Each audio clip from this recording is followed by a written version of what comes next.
नमस्ते, मैं अविचल Dubey. Air India सरकार की अकेली और सबसे बड़ी एयरलाइंस जिसको बेचने की बातें लगातार सामने आती रहती हैं, जो बिल्कुल सच भी हैं।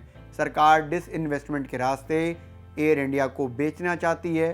कारण बिल्कुल साफ है, एयर इंडिया से होने वाला नुकसान जो भारी भरकम है, 60,000 करोड़ का नुकसान जो बीते 14 साल में भारत सरकार को हुआ है। अब सरकार एयर इंडिया को बेचना चाहती है, पहले से ही बेचना चाहती है 2018 से। पूरी आपको कहानी बताएंगे, लेकिन अब ये समझ लीजिए कि एयर इंडिया के लिए बिडिंग हुई है, यानी कि बोली लगाई गई है। और इस बोली में जो सबसे आगे माना जा रहा है वो टाटा ग्रुप को माना जा रहा है। यानी जहाँ से एयर इंडिया चली थी वहीं अपने घर वापस आ जाएगी।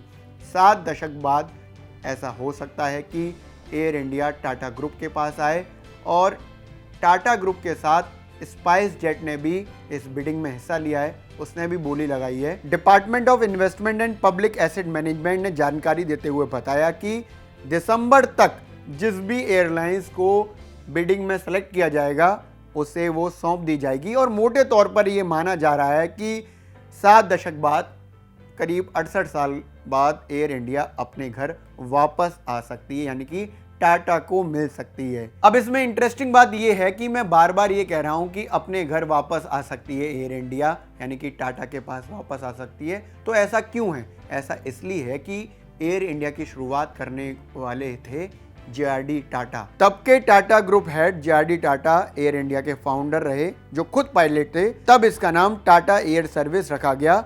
1938 तक कंपनी ने अपनी घरेलू उड़ानें शुरू कर दी थी। सेकेंड वर्ल्ड वॉर के बाद इसे सरकारी कंपनी बना दिया गया, और आज़ादी के बाद सरकार ने इसमें 49% हिस्सेदारी खरीदी। इसके बाद चीज़ें बदली और पूरी तरह से कंपनी सरकारी हो गई। इसके बाद इंडियन एयरलाइंस का भी इसमें विलय हुआ, लेकिन जो नहीं बदला वो इसका घाटा। दरअसल एयर इंडिया को बेचने के पीछे का जो गणित है वो बिल्कुल क्लियर है, वो है इससे होने वाला घाटा। सरकार काफ़ी पहले से एयर इंडिया को बेचना चाहती है। 2018 से ही सरकार ने बिडिंग प्रोसेस शुरुआत करी थी, और तब 76% हिस्सेदारी सरकार बेचना चाहती थी। लेकिन तब ऐसा नहीं हो पाया कि सरकार डिसइन्वेस्टमेंट में इसको बेच पाई। सरकार 24% हिस्सेदारी के साथ मैनेजमेंट कंट्रोल अपने पास रखना चाहती थी, लेकिन किसी कंपनी ने इसमें दिलचस्पी नहीं दिखाई। तो सरकार को मजबूरन मैनेजमेंट कंट्रोल के साथ इसे 100% बेचने का फैसला करना पड़ा।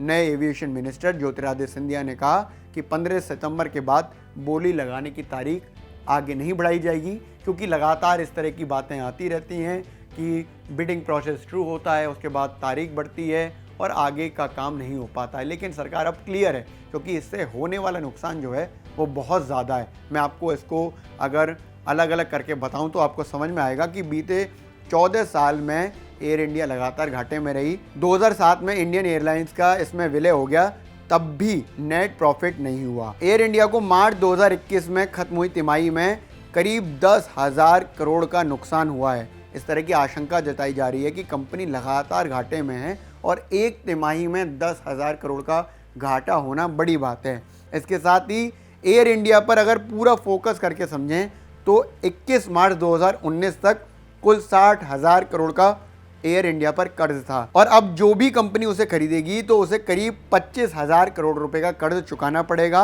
बाकी का जो नुकसान है वो एयर इंडिया के एसेट होल्डिंग से ट्रांसफर किया जाएगा। एयर इंडिया को बेचने को लेकर लगातार इस तरह की चर्चा रहती है कि सरकार एक बड़े एसेट को बेच रही है, लेकिन हमें यहाँ पर यह भी समझना होगा कि सरकार जो उसमें पैसा लगा रही है, जिस तरह का कर्जा उसमें एयर इंडिया में हो रखा है, इसके साथ ही उसमें लगातार उसे बचाने की कोशिशें बीते 15 साल से हो रही हैं, वो आम आदमी का पैसा है। यानी कि जो भी टैक्सेस हम लोग और आप देते हैं उससे ही एयर इंडिया को बचाया जा रहा है। तो इस तरह से बचाने में कोई फ़ायदा नहीं है।